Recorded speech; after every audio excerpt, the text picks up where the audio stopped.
So now we will write our first AI program. So open this particular file, which is hello_ai.py, and type the following code. You can see the code here. So you have to import the libraries, then you have to load the configuration from the .environment file. Then you have to create a client. That means you have to create a client which communicates with the AI model. Then you send a question to the AI model like this, and then you have to display the response. Do you remember those steps? That we send the question to the AI model, then we get the response. So I think since I moved quickly, you were not able to understand this and it looks difficult. Do not worry. Let's understand it one step at a time. From OpenAI, import OpenAI. This is the first line written in your program. Just see here. This is the first line written in your program. So we will try to understand line by line. So what this line does is, this imports the library that allows Python to communicate with an AI model. So you have to communicate with the AI model. That means the Ollama. You have to communicate that. For that communication, for establishment of communication, you require a library. So this is the name of the library, OpenAI, and that is way of writing in the Python to get a library in a Python code. So think of it as installing a telephone in your program. Without it, Python cannot talk to the AI model. So if you will not import this library, your Python program will not be able to talk to the AI model. So that is the importance of this. Then this line, from .environment import load _.environment.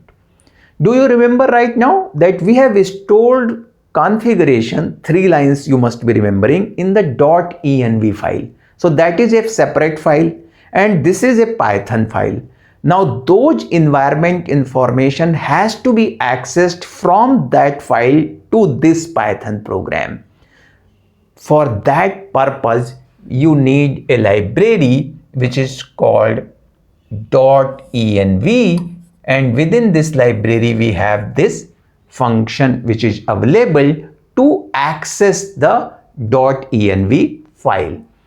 So this allows the Python to read values from the .env file. Instead of hard coding setting inside the program, we keep them separate. We already know we have kept them separate in the .env file. All professional developers almost always do this. Next line we have to add is import OS. OS means operating system. So this is the library through which your Python program can access the operating system. For example, accessing any folder, running any commands, that can be done through this library. This is basically operating system packages. Then this line, load _.env. So this is basically the function which we have used to access the .env file. So all 3 lines will come into now your Python program because of just this line, because you are loading the environment. So the environment is written, environment information is written in .env file, and you are loading that information into your Python program. This loads all the values from .env into your program. After this line, once this line is executed or run, your Python program knows what is base URL, what is API key, what is the model name, because these 3 information is written in this file.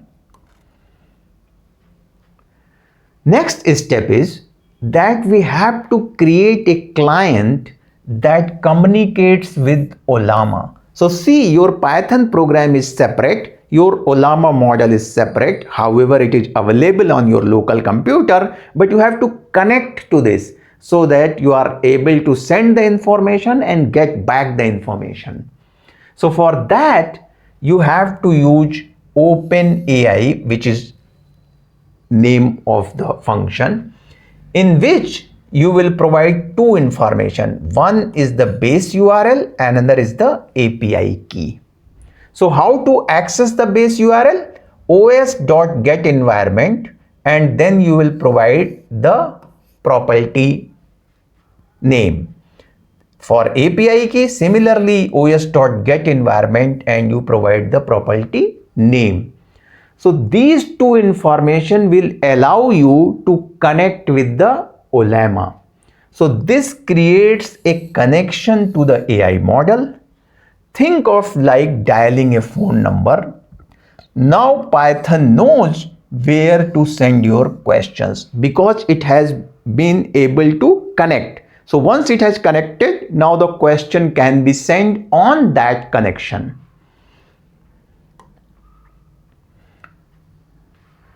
So the next line is very important.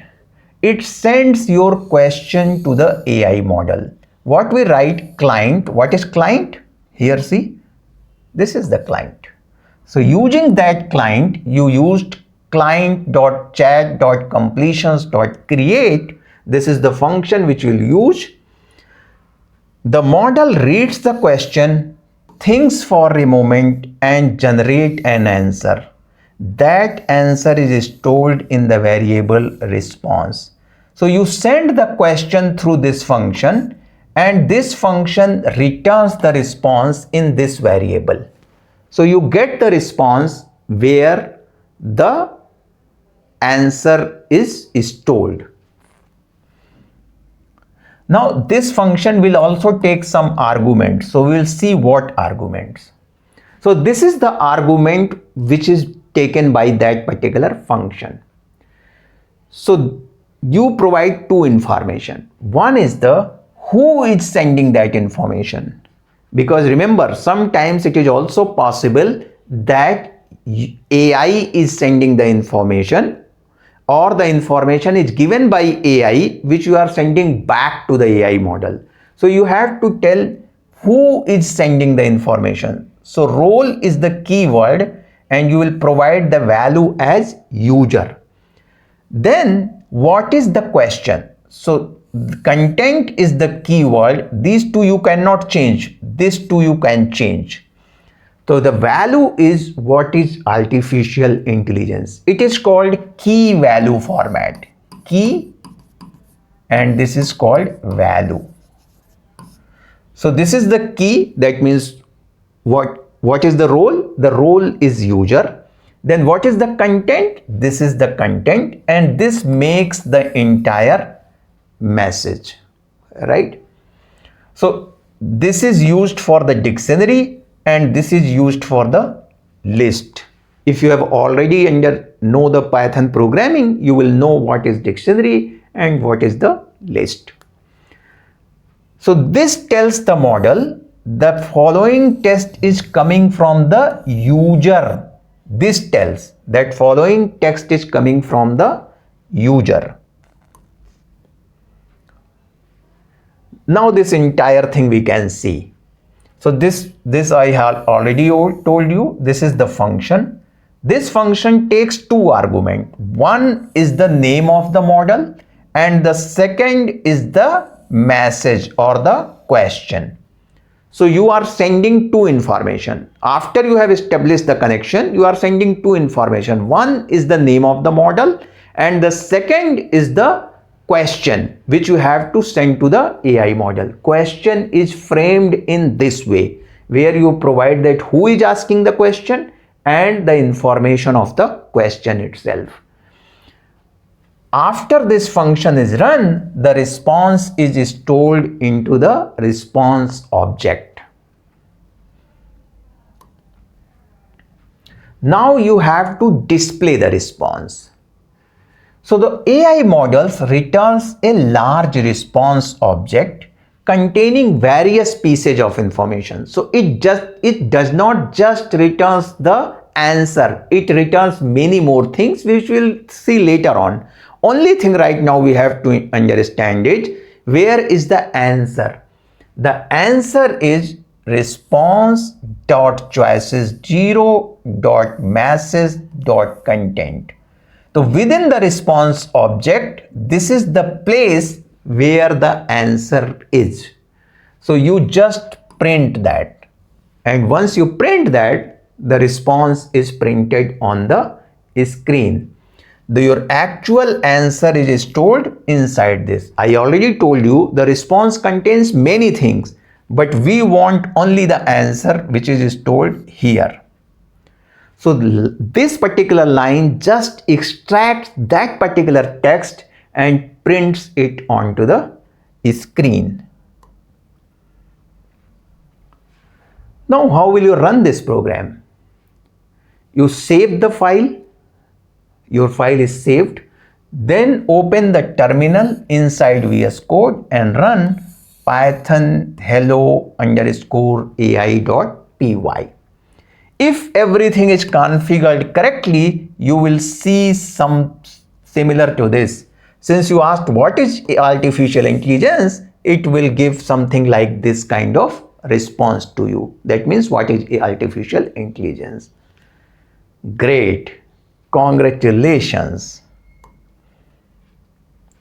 We have just built your first AI powered applications. Take a moment to appreciate what happened. Your Python program successfully communicated with an AI model running on your own computer and received an intelligent response. That is the foundation of every AI assistant which we will build in this course. So I think it is now clear to you. We will meet in the next session.